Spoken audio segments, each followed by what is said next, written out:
social impact organization where we educate, empower women and non-binary filmmakers. And so we are trying to branch out, blatantly stated, to show films that aren't solely made by straight white men.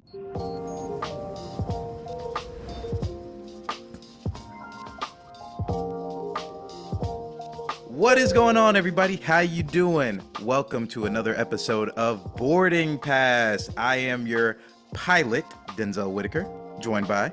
And I am the co-pilot, Jayden Choi. You already know what it is. We chilling in the Inspo Lounge. Come on, baby. How you feeling today, Jayden? Thankfully, in East Coast right now, the weather is good because usually it goes up and down. Sometimes Right. really rainy, sometimes really sunny. I Yeah. can't really tell when it's gonna be good or bad. But right now it's pretty good. It's really hot though. How's there?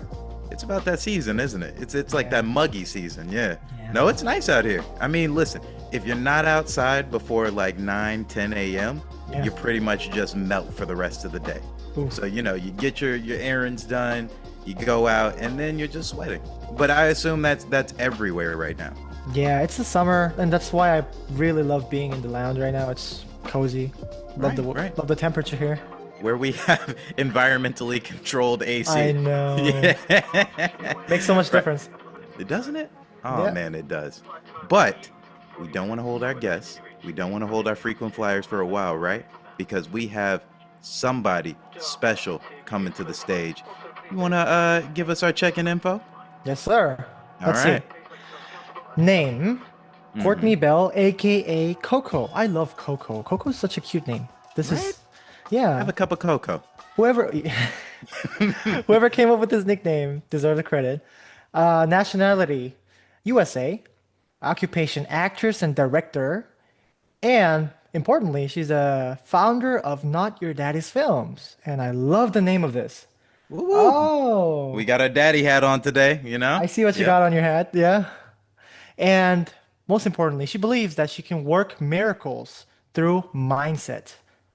I love that. Well, we are Beautifully said. definitely interested in finding out more about that. Coco is a personal friend. She is such a warm, Mm. charismatic spirit. But also, she will pour her heart out in a second. So if we get some tears on this episode, y'all be ready for it. But honestly, they're going to be genuine. They're going to be passionate. And she is such a wonderful human being. Can't wait to interview her. Let's bring her to the stage. Let's bring her to the Inspo Lounge. Coco, come on down. I'm cracking up. It's so funny listening to other people talk about you. What? Have a cup of cocoa? I've never heard that before. I really liked it. That's your I didn't slogan. expect that Yeah, either. I feel like exactly. I need to change my whole personality. I need like brown pillows, brown nails, and Oh, just like you are so not that. Don't it's don't. You're just gonna be all earthy now. All of a sudden. you, you feel like where did this come from? Like, this podcast episode I did Whole personality changed just by changed one podcast. Yeah. changed today. Yeah, yeah, How yeah. you doing today? I'm good. I'm good. I've been doodling, and I feel like that's always a sign it's a good morning for me. Just for our flyers, let's just start off with the basics. I want to know, where did you begin in your acting career? How did that all take off? You know what I mean? What is this wish that you had? You had a certain wish that you were gonna make it happen. I want you to tell our audience about that. I was in a play when I was 7, and are we talking about the wish where I wish that somebody else fell ill so I could be the lead of the play? Which wish are we talking here? Okay, we're gonna skip over that one because I'm that I'm makes me gonna I'm sound gonna act like I don't know what you're talking about because I want you to tell it to us fresh. Like don't know anything about you. All right, great. When I don't know I you. Remember? Well, we've never We've met never before. met. We've never No, met. not at all. I did a play when I was 7. They picked names out of a hat, and I didn't think much about it. Again, I had never been introduced to theater or acting before. And I just fell in love with it. I think just being able to um, be a part of like something creative that still had a lot of structure to it was very fascinating to me. And I started getting really jealous that I was not the lead of the play. And I used to get strep throat all the time. So the night before the play, I wished that this girl named Leah would get strep throat and would not be able to be in the play. So the next morning, I kid you not, like pray to my knees to God that this would happen. And the next morning, I get a call from my teacher that or my mom got a call that she had strep throat and that she wasn't going to be able to do the play. And they were wondering if I could step in and do it. And at the end of the play, they gave this whole speech that they were like, we didn't know if Kourtney would be able to do it. So we had somebody like sitting up front the entire time to feed her lines and she never needed it and blah, blah. And I still have this video. I keep looking at my closet because I have the video of this in my closet and I've never watched it. But that is when my journey as an actor started, and maybe also the realization that I might be slightly insane, but that's okay. That's, Slight. No, no, no, just just slight. just a slight, Just a just a healthy slight, dose just a in healthy your cup dose. of cocoa, just a pinch of Just insanity. exactly. That's That is exactly. awful. Okay, and we're naming names today, I see. So shout out, what was it, Leah? So I actually did tell Leo when we were in high school. I don't know why we had a day where we weren't doing anything, and our teacher was trying to do a bit. Was like, "Does anybody have anything to confess?" And I was like, "I do. I've been sitting on this for years." But at that point, I'd actually started acting professionally in Michigan. But I was going on auditions. I'd been in movies. I'd been in commercials, and she was like, "I don't remember that, but what I do know is that you're professionally working." So she was like, "I guess that worked out for you." And I was like, that was a really mature response because I think if someone said that to me, I'd be like, you're so weird. Like, what is wrong with you? That's So, an extremely mature, very, mature. Yeah. very, Jesus, so thank you, let me get my Leah. words out. Mature response. I mean, at the same time, you were young, and that's what we do when you're younger, you know? Right. Yeah. Like you have dreams and you don't really know like how to put them in any shape that makes sense. But yeah, I kept doing it because I really liked it. And was acting professionally, and I had my parents sign a contract that said they would let me move to LA when I was 18 if I got a certain GPA and did all these things, and I did it. So I ended up going to college for a semester, moved to LA, started doing the thing, and I just realized that it was to be here is incredibly difficult. And I was like, why not go back to college if I have the opportunity at a really phenomenal theater school and get not only reps in, but also build very authentic, genuine connections with people, like genuine, true friendships that are not built around, hey, can you help me? So I went back to school for 4 years and I double majored in acting and film. And so I had to consolidate that 5 year degree into 4 years. And then I graduated and moved out here and have been doing it ever since. Now, you talk about the process and you talk about the actual journey of like, okay, well, if I do this, this is going to yield this, or if, I make this, pact with myself or my parents or whomever. But what is it that drives you along your journey as an artist? What is it that really inspires you, like lights your soul on fire? You know what I mean? What keeps you determined?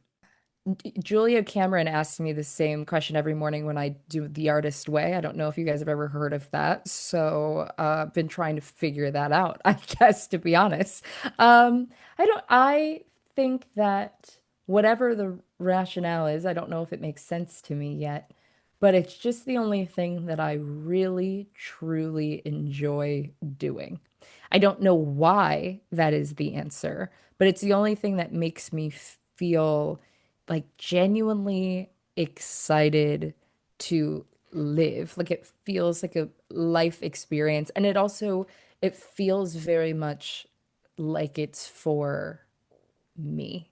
I think there's Mm, so much of life that it's very easy for me to live for other people. And when I'm making my art, there's something that just makes me feel really grounded. And although there are other forms of art that I absolutely love, there's nothing that makes me feel more connected to myself and I guess the universe simultaneously when I am acting or directing. But I tried to figure out why, and I couldn't give you an answer. I've been trying for 12 weeks doing this artist way book. See, I have a tattoo that says Dream Chaser, and that's basically what you are. That's exactly what you are. That's exactly what it is. Yeah, it's like I guess it's surreal in itself that maybe there's not an answer to it, but for whatever reason, it's just like it. If you find a thing that kind of just sets you on fire, you just want to do it. but That's wait, it. is that not in and of itself the answer, what you just proposed? Yeah. What both you and Jane just proposed is like, is that not the end? If there's a desire placed within your heart, something that you're great at, a gift, that you could apply that to a craft, is that not the answer? I'd say so. I think maybe what throws me off a bit is the fact that our industry is oftentimes really not based on art at all. It's based on so many other things. And so I think I've really had to sit back and ask myself, what made me really like this thing at the age of 7 when it wasn't going to affect my finances, it wasn't going to affect my status in the world or the way that I would be remembered, and it was really just for me. I don't know how often I wake up in the morning thinking, hey, I want to do a play. I want to do it in my living room. And I'm actually only going to invite my friends. It's not going to affect my career in the slightest. And I'm really just going to do it because I like it.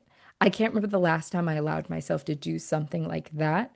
And I actually want to then really be able to answer that question of reminding myself, what about it do I like so much? I feel like that's a journey that I'm currently in the middle of. Nevertheless, I know I'm going on a tangent here. Um, but when you talk about your project, Camp Greenwood, you speak from a place of just creating without those limitations. So talk to me a little bit about that, because it's sometimes we as artists, I think, can get in our own head about, oh, industry this, industry that. No, no, no, no, no, no. Throw that to the side. Tell us about Camp Greenwood and how you were just creating without those expectations and limitations. Yeah, when we did that, it was, I mean, purely an accident, which was the best part about it. Our friend Melanie Mahana asked my fiance, who they had worked in a movie together, if if they wanted to make a project together with our other friends, Delilah Napier and Cronin Cullen. And they all said yes. She asked Peter if I wanted to do it too. I said yes. We were going to just film something on an iPhone in the Adirondacks, and we all volunteered for different jobs, and no one volunteered to direct. And for whatever reason, I'd always told myself, like, you're an actor, this is what you're gonna do. Don't volunteer to direct. Directing's nasty, gross, blah, blah, blah. Hmm. But a voice was calling to me saying that I should do it. And I raised my hand, even though I really didn't want to. And from there, we reached out to somebody asking if they had any recommendations of just someone who could hold the iPhone. And it was a very successful DP, It's Van Lang. And he was like, I have a week free. If you guys push up the week you're planning to film, you can have my 2 trucks full of camera gear. Like whatever Wow. you want is in this truck. You can pay me pennies. I'm just happy to do it for a friend. So Sure. what went from doing this really small thing became this like amazing blessing of being able to make a full scale independent production that costs Hmm. tens of thousands of dollars to make had we actually paid full for everything we didn't have to. So it kind of just like, yeah, none of it was about how we were going to sell it, how we were going to package it, what it was going to do for our careers. It was very much just we were all kind of playing around with a new group of people to collaborate with. Hmm. And for some of us, like myself, with directing, playing with a new skill. And I was like, oh, I love this so much. I just loved it. Yeah, but right out of the gate, you end up winning what, best directed pilot? Is that correct? Yeah, yeah, I Yes. won Best Pilot at Nashville Film Festival, Best Director of a Comedy Hmm. at Series Fest and Catalyst Film Festival. I mean, you guys swept. And it's not just you, everybody involved swept. So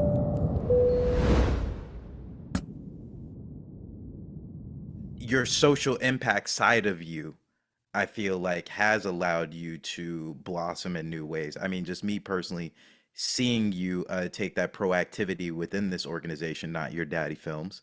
Not Your Daddy Films, Mhm. shout out again, being a daddy over here today. I love that you wore the hat. Thank you. Always, always, I'm supporting. The funny thing is, I'll go to like my chiropractor or somebody, and they'll be like, "Ha ha, funny," and it's like, "Nah, I ain't trying to be a daddy. I'm No. I'm I'm a daddy." You know what I mean?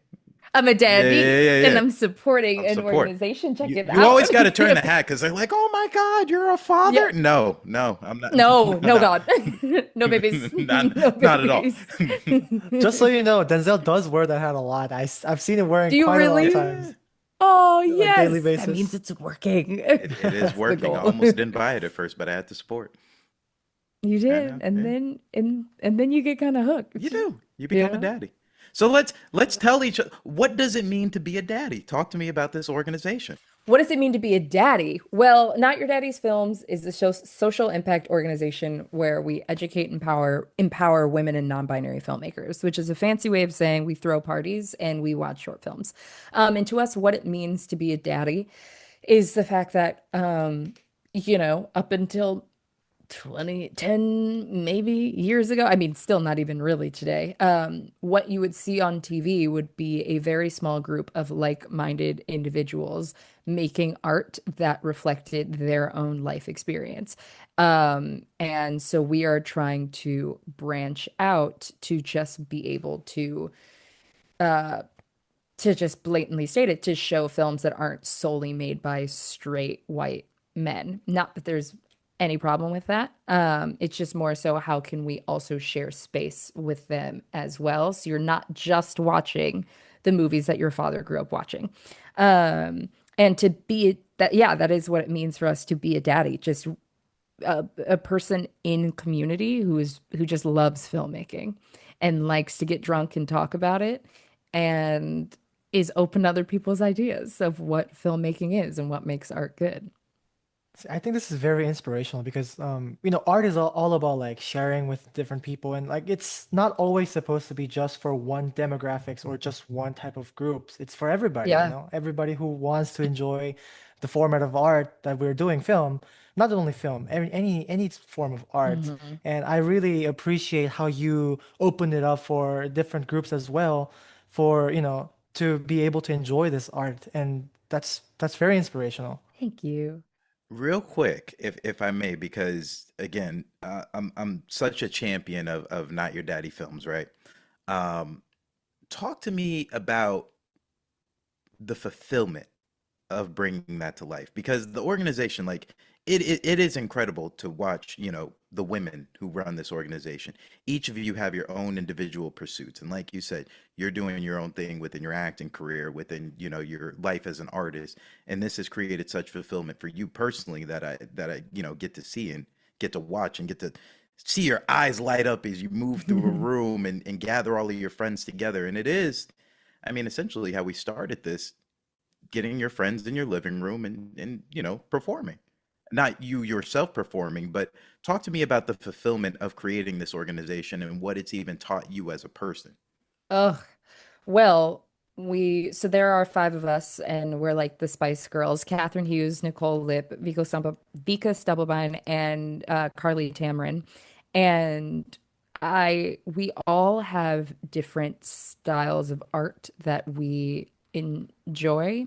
And so I think what makes that really fun is then when we get our submissions from other women non-binary filmmakers submitting their projects, we all have different taste of what we're looking for and what we're excited to play. And I think we spend so much time together trying to figure out how to come up with like the best lineup every time, that then when we actually get to put it out there and see everybody's reactions to it, it just really hits. And again, I think the best part about what we do, my favorite part, is that it's not necessarily a competitive environment. I find the few times that I have done a festival run, you get that feeling where sometimes people are looking over your shoulder, and Mm. not until you have an award to your name does it feel like people want to pay attention to you. But I think when you show up to Not Your Daddy's Films, the lineup was stated before you got there. Like there are no awards to be passed out. Other previous directors like come every time. So I just never get the feeling, even after the directors play their projects, you never get the feeling that people are like bum rushing the people who just played, and that's the only people that they're interested in talking to now. Like you Hmm. do get that Yeah. feeling that even though they made that whole project off on their own, we were not, involved in it in the slightest. It all of a sudden feels like we made that thing together because they're also, sometimes people will play something that hasn't done a festival run yet. They're actually trying to play it to see how people will receive the project that they, you know, created, to see if they want to make edits or things like that. So it's just like I don't know if that answered your question. I guess I forgot what it was, but my favorite part about it, it's such a collaborative, inclusive uh environment. Like that's why we did it. It was on accident. Originally, it was just three of the girls in our organization were playing their own short films, and then other people kept asking them to organize a place for this to grow. Mm. And now it's like a big booming business, and none of us expected that. I do think it answers the question in a way because like, you talk about the pressures of an artist, right? We talk about the challenges of an artist, but sometimes it is just that when you strip away the competition, when you take away these external factors of like pressure of finances or anything like that, you start to really just play.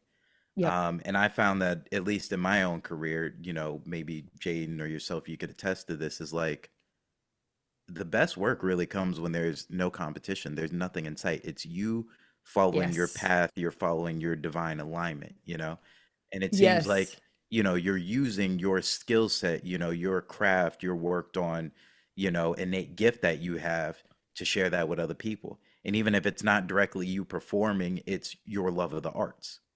Yeah. Yeah. And also I get so inspired by going as well. I think the biggest thing that I've learned from Not Your Daddy's films artistically, not just from a collaborative place, is that so often, again, people in this city really feel the need to produce something. So therefore, people will make a project, submit it to us, and I'll never say anything negative about any project that we've ever received, because if you had the courage to make something and spend your money on it, that deserves praise, in my opinion. With that being said, I will look at a lot of projects and I'm like, this should have been a podcast. You should have written a poem about this. This should be a play. Like, why did you choose to make this a cinematic visual experience? Um, and that has just absolutely upped my game and my knowledge as a director, just by people being vulnerable enough to share their projects with us. I mean, I've seen hundreds of shorts now. So I can really, within the first 60 seconds, I can really tell like, oh, somebody really came to this today being like, I want to make a movie, not just I felt the pressures to make something. Beautiful, lovely. Good God, get yourself together. We're not Peter on the zoo. Control Control it. control it. Let me ask you this. Just reflecting back along your journey thus far, what have been some memorable stops along the way? What are like those hallmark? Meeting you, Denzel. Oh, Oh, he's been he's waiting for that one. such a charmer, right? I've been waiting for this validation. No, no, Should no. we See, should we talk about you now? no, Just no, so I no, can no. We interview shouldn't. you. This is this is your interview. But what are those like hallmark milestone moments in your life where you look back in the hall of Koko and you're like, man, I'm proud of that. That's putting a lot of pressure on me. He said too many. Um, Honestly, I think that's a great question. And I feel like if anything, I should probably do a better job at sitting down and reflecting on that. Um, That's okay. You're I humble. You're modest. That's all right. Well, I have a drive, and if I feel like I haven't hit the exact goal that I'm looking for, sometimes I don't always do a great job at checking in at those checkpoints that I did hit. Hmm. But I think, honestly, like the first one that's coming to mind is when I booked my first recurring role. I think in 2021, I remember getting a call from my agent and like my fiance is a very low energy individual and I'm obviously very not, so we work well together. But I came out of the room and he was like, was that Todd on the phone, my agent? And I was like, yeah. And he could just see it on my face. He was like, you booked it. And I like couldn't even like no words could come out. And I just ran over to him and he picked me up and we were just like jumping up and down like children. But like that, I would say was just, I think that was like right around, it was 19 years after I acted for the first time. And it was something that I had wanted so badly. And then I got to act with Hilary Swank. Like she was my scene partner in every scene. And that was crazy. That was really crazy. I love that. Yeah.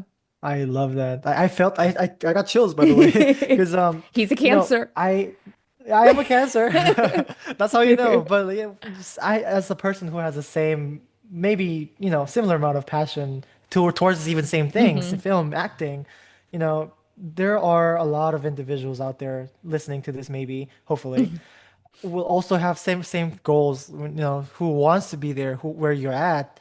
And listening to this gives us more, things to manifest to. Because that's what I also felt like you've been manifesting Yes. without even you trying. Yeah. You've been manifesting that I will be there, I'll get there, and you did. Hmm. And that's what we need to learn from, and that's what I just learned from.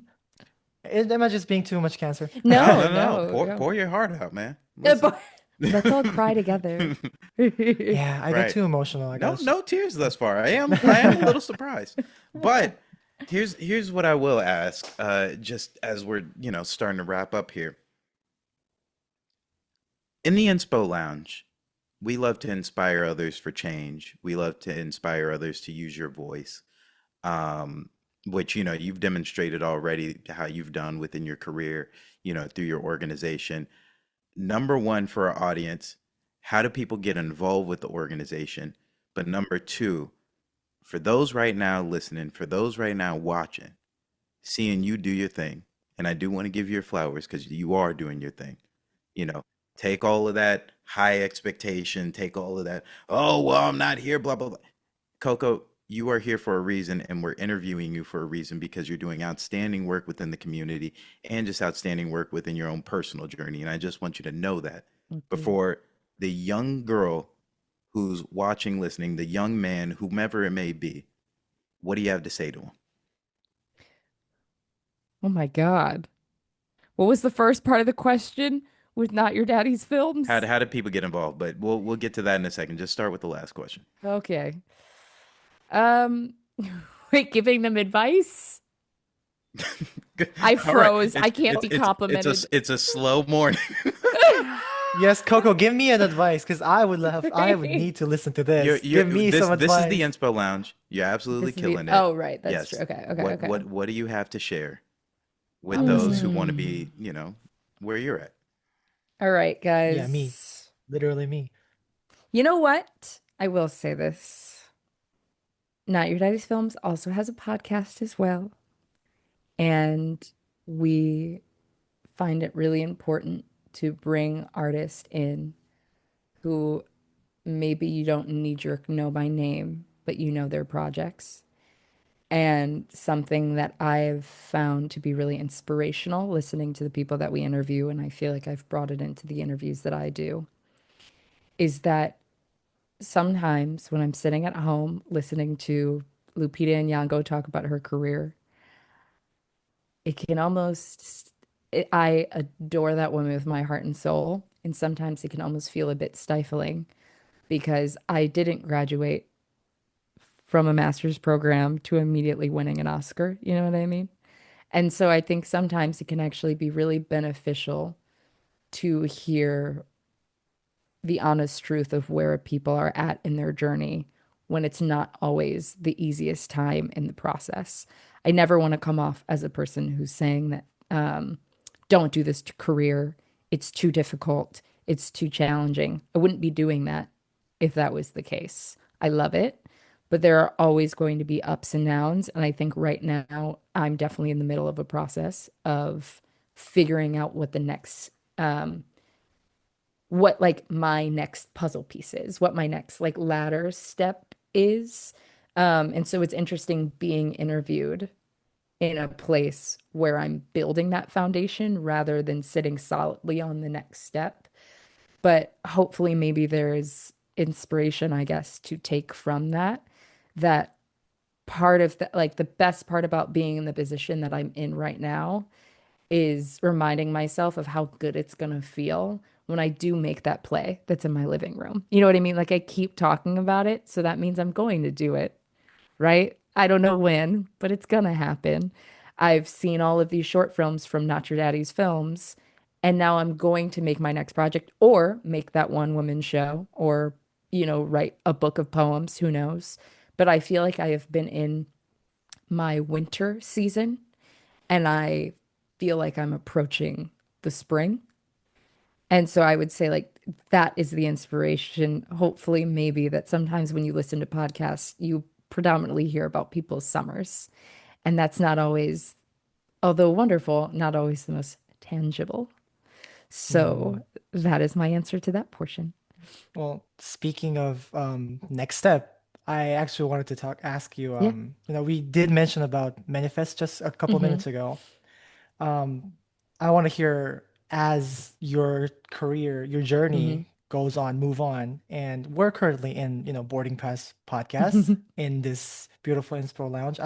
I wanted to hear where you want to see yourself in your destination to your journey. Easier way to say it, where do you want to be at with your current journey that you're going with? Where do you want to be at in the, like, let's say 10, 20, 30 years later from today? Oh, I know where I want to You be. know. I'm ready to book this series regular stat. If I get a call to be the lead of a film or a television show today, I have never felt more ready for it. That is absolutely the next step in my journey. I am very ready to direct my next short. And dare I say, after that short, I'm ready to direct a feature. I know that that might sound ignorant or naive to think you can do that with just two short films under your belt, but people have made larger projects for less. So that's where I'm at. And I also really miss theater, and I am so ready to I almost swore, I'm almost ready to get my butt back on the stage. It's time. It's like I need audiences cheering and crying at my magical command. I miss the power of the stage. I don't know what that is. I've learned you can't do a timeline. So I want it all to be tomorrow. It might not be 30 years, or it might be 30 years. I can't control it, but I know what the next step is for me. And it's those three things. All I'm gonna say is, if you envision that, and right now it's recorded, and all these frequent flyers that are watching and listening are gonna hold you accountable, we damn sure want to see you there. You understand us? Absolutely. So Yes. get the fuck Yes, Yep. there. sir. Preach. Yeah. All Yeah. right. No, I got the Um, double Amen. chills. Coco, we have taken so much of your time, truly. Really appreciate you stopping by the Inspo Lounge. You know you're a favorite of mine. Thank you so much. I wish you so well in your journey. Like I said, your future self is waiting for you. So you Yes, make sure she you get there. is. I love that you said that. That was really beautiful. Yeah. That was great. This Always. this whole interview was very inspirational, not just for us ourselves, but also for the listeners, because we all know how to manifest. We learned just from you, Courtney, and we appreciate you. Thanks for sharing Thank everything. you. There it Yes, is. thank you Thank you for for having me. stopping It was so by. We great to love be you. Woo! There it is.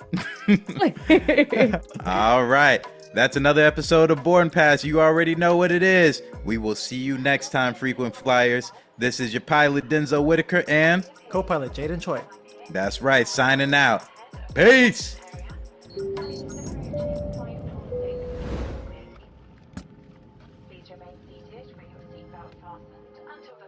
Boarding Pass is brought to you by IYMS Films, available wherever you listen to podcasts. If you enjoyed today's chat, please share, subscribe, like, and review. We definitely want to hear your feedback, and we always appreciate you tuning in. We'll see you next time.